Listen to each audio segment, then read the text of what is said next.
জামাত ইসলামী মনোনীত প্রার্থীদেরকে বিজয়ী করার মধ্য দিয়ে এই অঞ্চলে ইসলামের বিজয়ের সূচনা হবে ইনশাআল্লাহ। সংগ্রামী উপস্থিতি, বিজয়ের এক বছরে সফলতার অনেক গল্প রচিত হলেও ব্যর্থতার অনেক গল্প আমাদেরকে বলতে হয়। ক্ষমতার দাবিদার একটি দল রক্তস্রাব জুলাই বিপ্লবের পর এক বছরে এই দেশকে শতাধিক লাশ উপহার দিয়েছে। আমরা বলতে চাই, সরকারকে হুঁশিয়ার করে বলতে চাই, জুলাই বিপ্লবের 2000 শহীদের বিচারের সাথে সাথে বিগত এক বছর ক্ষমতার দাবিদার সেই দলের দলীয় কন্দলে নিজের দলের কর্মী, অন্য দলের কর্মী যারা মৃত্যুবরণ করেছে তাদেরও বিচার নিশ্চিত করতে হবে। আসল কথা হলো সেই দল জনগণের দল নয়। জনগণের দল হইলে জনগণের ভাষা তারা উচ্চ, জনগণের ভাষায় কথা বলতো।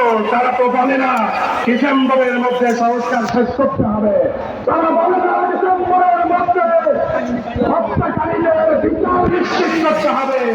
তাদের বক্তব্য শুধু নির্বাচন, শুধু ক্ষমতা।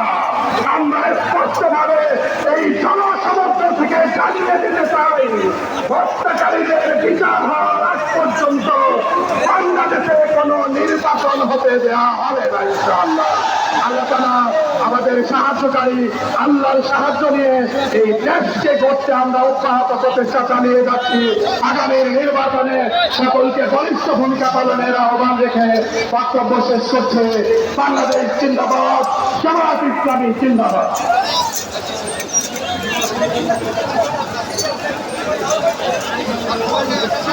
ধন্যবাদ।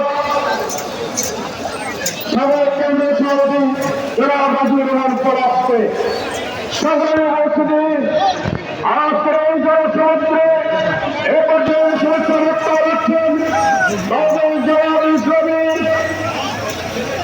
আমাদের ইসলামী ছাত্র সংসদের সবাই কেন্দ্রীয় সভাপতি রংপুর বিভাগের গৌরব ঠাকুরগাঁও এক সৌরাসনের সম্মানিত সংসদ সদস্য প্রার্থী ইসলামী ছাত্র সংসদের সভাপতি